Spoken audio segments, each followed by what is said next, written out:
ایک بچہ آ گیا، یتیم بچہ. اس نے آ کے عرض کی حضور 3 گھر میں افراد ہیں، میں، میری بہن اور میری بیوہ ماں. والد حضور چلے گئے اور آج نا 3 دن ہو گئے روٹی کوئی نہیں کھائی. میں اس منظر کو بھی جانتا ہوں کہ جب یتیم گھر میں اکٹھے بیٹھے ہوتے ہیں اور پتہ ہوتا ہے ان کو کہ ہماری اماں کے پاس آج پیسے کوئی نہیں اور گھر میں روٹی بھی کوئی نہیں، تو پھر ان کو بھوک ہی نہیں لگتی. ہاں نہیں لگتی. اماں پوچھتی ہے پتر روٹی کھانی ہے؟ نہیں میں تو سویرے جو کھایا تھا وہ ہضم ہی نہیں ہوا. اماں جی شاہی کوئی نہیں.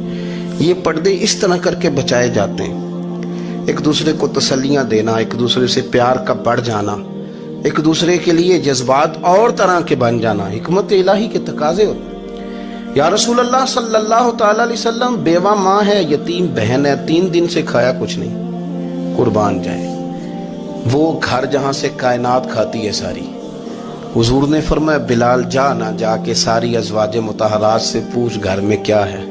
حضرت بلال کہتے ہیں میں سارے گھاری پوچھ آیا، ٹٹول آیا، ٹوٹل 21 کھجوریں نکلی. یہ 2 جہاں کے شاہ ہیں اور پاس کچھ رکھتے نہیں. 2 جہاں کی نعمتیں ہیں، ان کے خالی ہاتھ میں حضور کے سارے گھر کو میں ڈھونڈ 21 کھجوریں نکلی تو لا کے میں نے پیش کر دی تو حضور نے ڈائریکٹ اس کو نہیں دی، نبی پاک نے اپنے ہاتھ پہ رکھ لی. اور کہتے ہیں پھر حضور نے نا اپنا منہ مبارک قریب کیا کھجوروں کے. صحابہ خود فرماتے ہیں کہ یہ جو حضور نے منہ مبارک قریب کیا نا تو نبی پاک برکت کی دعا کر رہے تھے. 21 کھجوروں پہ برکت کی دعا ہوئی. حضور نے اس بچے کو بلایا، تھپکی دی، فرمایا لے جا 7 تیری بہن کی. انہیں معمولی نہ سمجھنا ہو تو حضرت بلال کہتے ہیں حضور 3 بھی دے دینا کبھی تو 30 سال ختم ہی نہیں ہوتی. 30 سال گزر جاتے ہیں، نکالتے رہو کھاتے رہو، ختم ہی نہیں ہوتی. حضرت سیدنا ابو ہریرہ رضی اللہ تعالیٰ عنہ فرماتے ہیں حضور نے فرمایا 7 تیری بہن کی، 7 تیری والدہ کی، اور 7 حضور نے اور بھی تلقین فرمائی. فرمایا ایک سویرے کھایا کرنا، ایک شام کو کھایا کرنا. یہ لے جا. حضرت سیدنا بلال حبشی کہتے ہیں رضی اللہ تعالیٰ عنہ کہ بچہ لے کے جب باہر نکلا تو حضرت سیدنا معاذ ابن جبل دوڑ کے گئے اور جا کے بچے کے سر پہ شفقت سے ہاتھ پھیرا. کا فکر نہ کرنا، رب کریم تجھے بہترین سرپرست عطا کرے گا. پتر پریشان نہ ہونا، اللہ تیری مدد کرے گا. صرف حوصلہ دیا، سر پہ دست شفقت پھیرا. بچہ چلا گیا تو حضور نے فرمایا معاذ ادھر آؤ نا ذرا.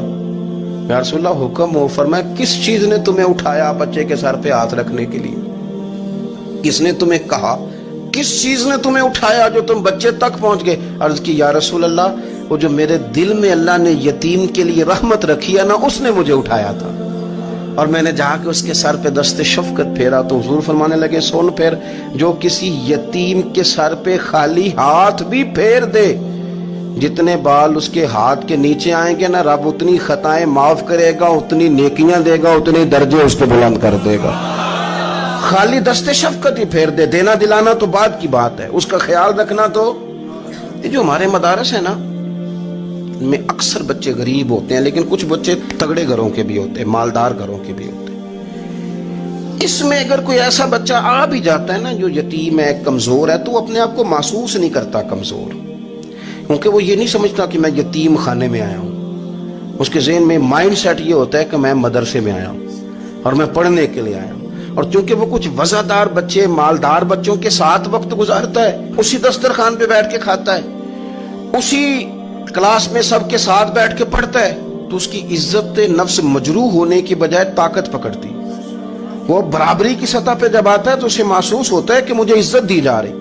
اس لیے مدارس اسلامیہ میری نظر سب سے مضبوط جگہ ہیں جہاں مساکین کی، یتیموں کی، غریبوں کی صحیح معنوں میں کفالت بھی ہوتی ہے.